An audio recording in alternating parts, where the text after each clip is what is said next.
Hello and welcome to another video. I am George Schlacek, the one and only. And today I'm going to show you a bit about my front suspension on my C1500 pickup truck.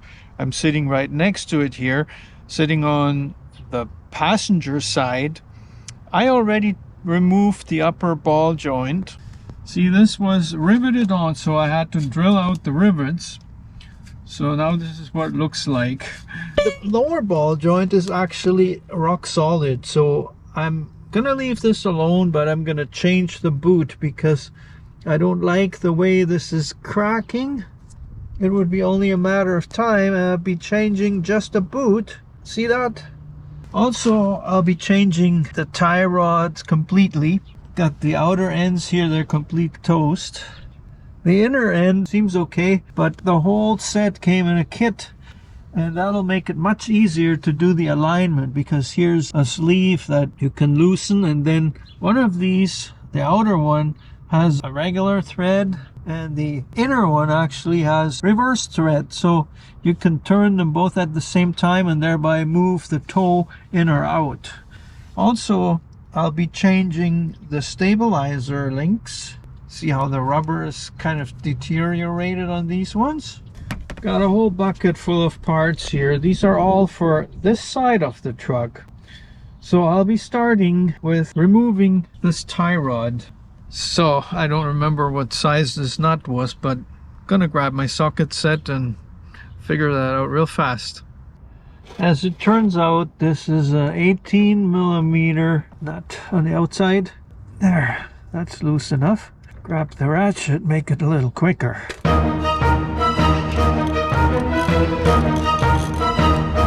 Now to get this off, usually I just whack the link with the hammer. In this case, I don't really care what happens to the tie rod end, so I might just whack it from that side. Maybe put that nut on a few threads.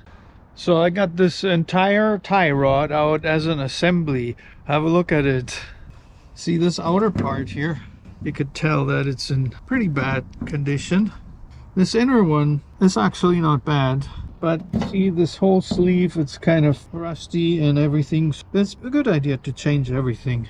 Another thing that came in my kit, it's the idler arm. It's attached to the frame. So what I'm gonna do is try to loosen it up. And then I have to do the same thing, and I have to kind of knock it so the tapered end comes out. Alright, I got some new parts here. This one I'm thinking is the inner tie rod end. There's a grease zerk there, whereas this other one here has it at the bottom. Yeah, let's take it out of the package too to see if we can compare the two. See, this one also has a lock nut. This one is definitely the inner one because the thread is reversed. Gotta be careful not to lose any of the grease fittings. And this also has one side different than the other. Gotta find out which one is which. Yeah, I think I already found it. So this one goes that way. What I'm gonna do though, before I put any of this in, is I put some anti-seize compound on there.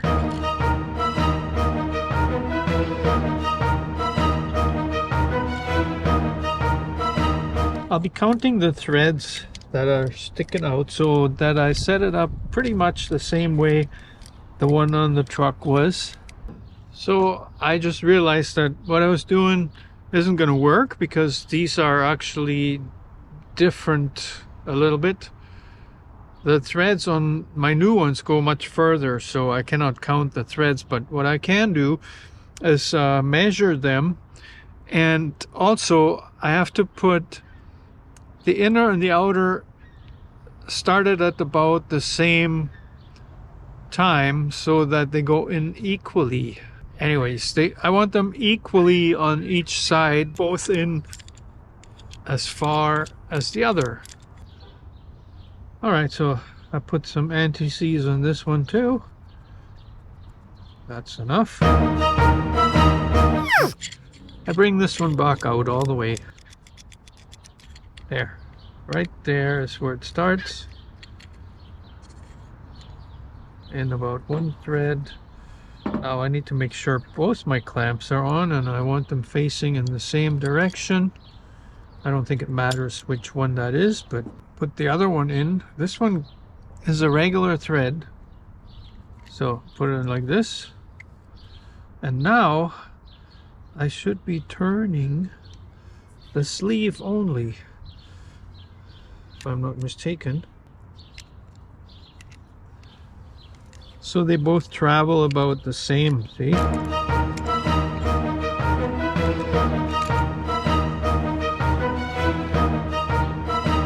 don't know how well you can see this, but yeah, I'm just holding the tie rod ends, both sides. One side I'm holding it with my belly, and the other side I'm just holding it with my hand, and I'm turning them. And then the next thing I'm gonna do is take my measuring tape and set them to the same length as the old one was. Stop about right there and see what this gives me. This is the old one, and here's my new one. So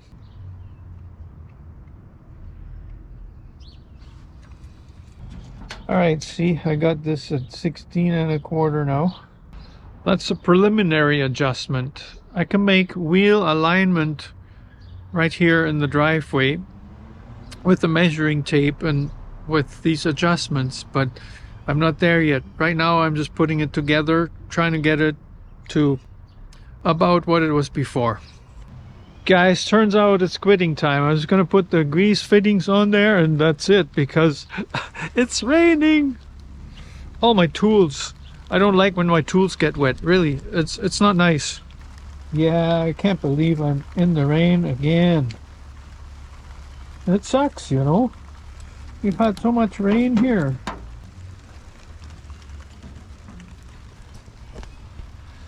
People were complaining about drought, and now we haven't got the drought no more.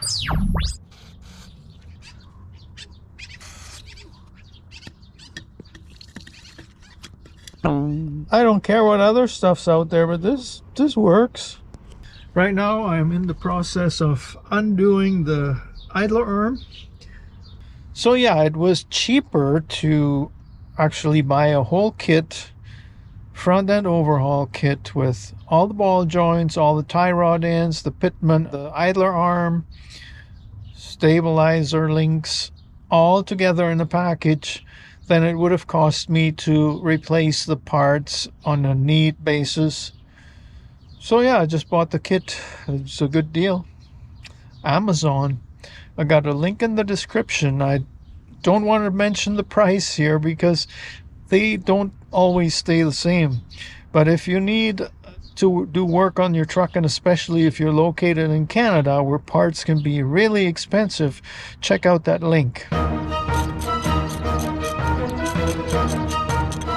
Next step, the hammer. Always your best friend. My hammer is actually a little bit too small for that. It's what I use for home repairs. Poor guy here. But I'm just showing you that you could do it no matter what you have. Well, not no matter, but regardless of whether you have the fancy stuff or just basic. Hit it like this.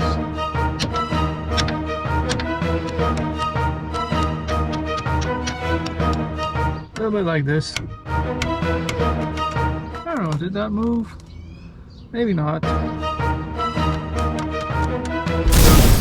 Came undone off camera. That's because I had to hit it harder than I could with just one hand.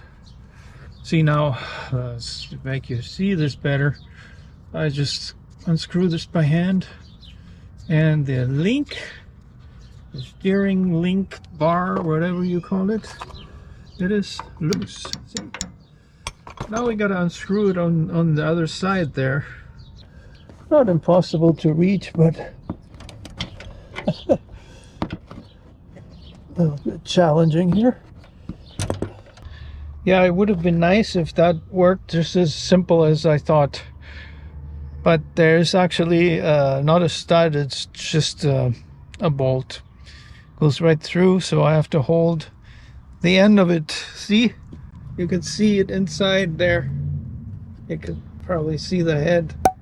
Guys, this is Friday night monkey wrenching. See, there's the new idler arm. And yeah, I had a hard time with this, I tell you. Got the pipe wrench here and the breaker bar with an 18mm socket way inside the frame there. I don't know, you can probably not see that. Yep, I gotta tighten this. Yeah, what it is lack of tools. I thought I had a long 1/2 inch extension.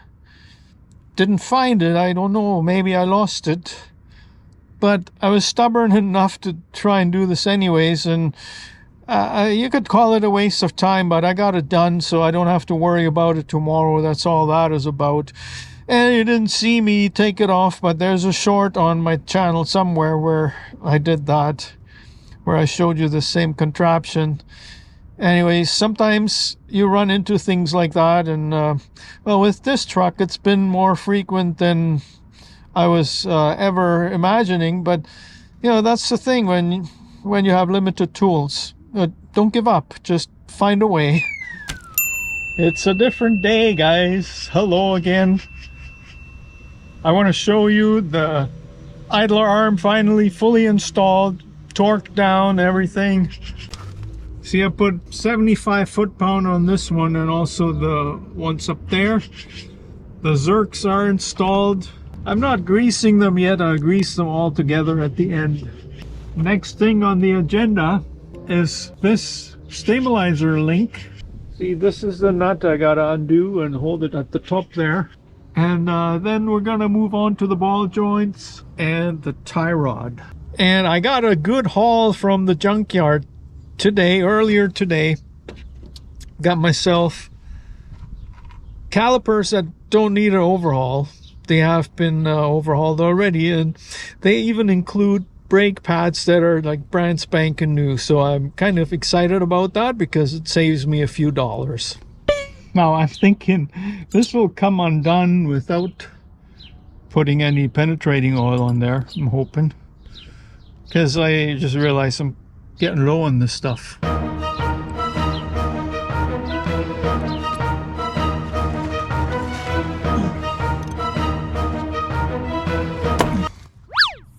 Issue solved.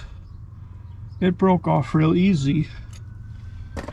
Now, how to get this undone though? This is probably stuck now. Yeah, stuck. Well, let's see what we can do with this. Will it turn? I guess not.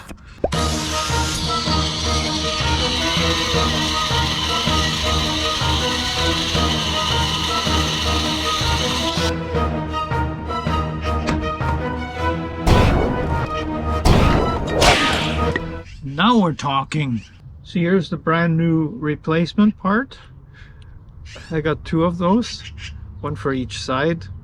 Should be really easy to install. Alright, I had to do this off camera. I put this on. Show you the bottom of it too here. Yeah. So far I didn't tighten this. I actually had to loosen the other side, which was really easy by just turning the nut. It just broke off, so that the whole sway bar could lift up a little bit so I could get this in there. So I'll only tighten this once I put everything back together, because otherwise I think I'll just have trouble getting the other side in there. So I'll tighten them at the same time. My objective here was to do this side first and then move on to the other. Next step here is this upper ball joint. So this is the kind I have. It comes with some bolts in the bag and a boot. The boot just fell down.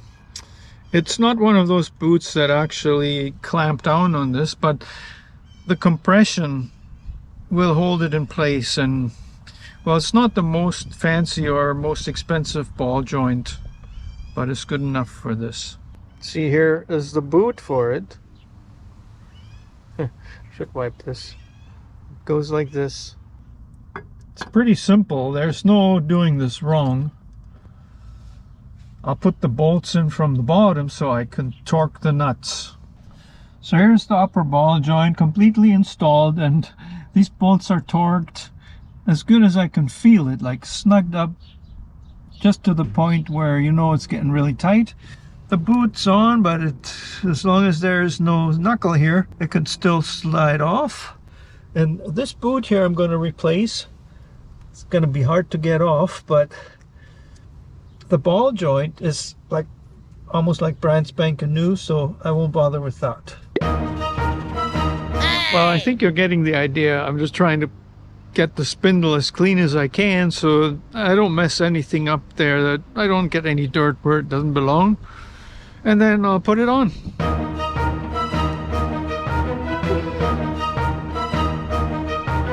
So this is the lower ball joint, is already on its tapered stud. I put the nut on, and then for this one I think we'll have to jack this whole thing up just a little bit. Yeah, just enough so that the stud goes through the steering knuckle. So I got this at 100 foot-pounds, and now I have to get it to the hole where I have to put the cotter pin. So it's going to be a little bit more than 100 foot-pounds, but the torque spec is between 90 and 120, so it's got some flexibility there. Oh, where's the hole? Yeah, it's lined up now, see? Right there. That's perfect. Alright, I'm now jacking this up. Doing my best here to show you. See, lining up the ball joint with the steering knuckle, and the wind has picked up, so stuff is starting to fly around me.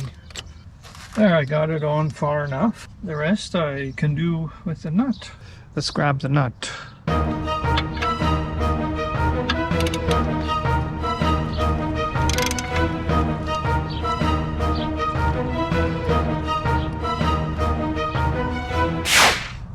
It is pretty snug. Now I'm gonna see if I can get 75 foot-pounds on there, because that means it's the correct torque.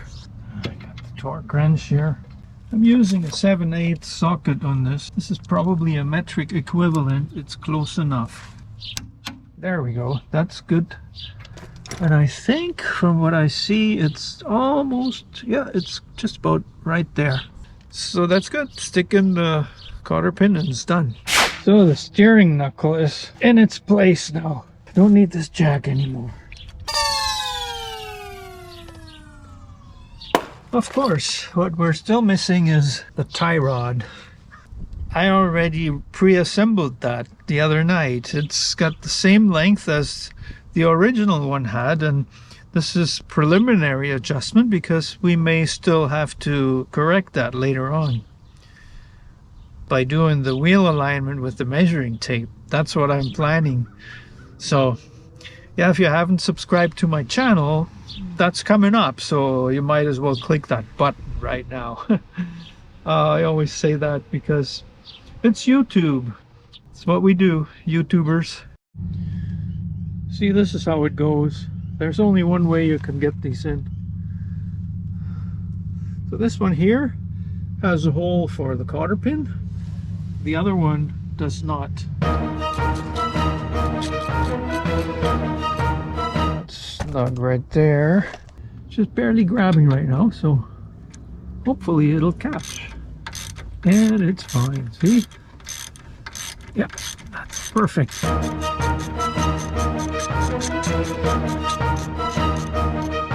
Snug right there. One very important part of all this is those grease fittings. I'm thinking this one is 5/16. Yeah, that's what works. Nice and snug. Look at this beautiful piece of work. Only thing left to do on this is I'm gonna grab my grease gun and pump some grease into all these new joints so that I know they're good to go.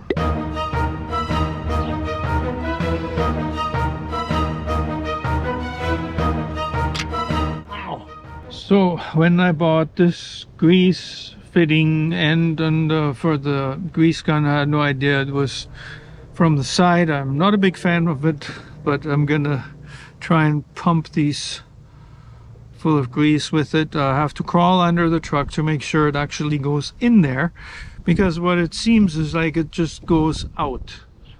It never makes it in. So, but I have another fitting somewhere.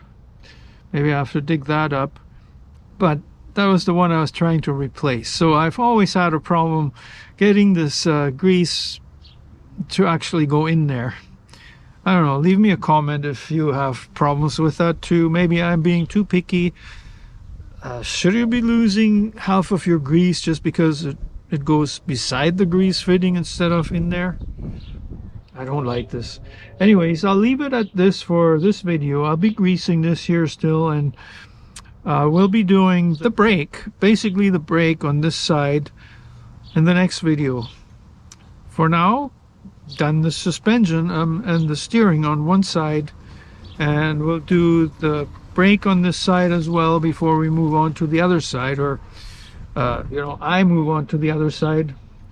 May not record this because it's going to be the same. I hope you enjoyed this video. Maybe it's going to help you out in some way.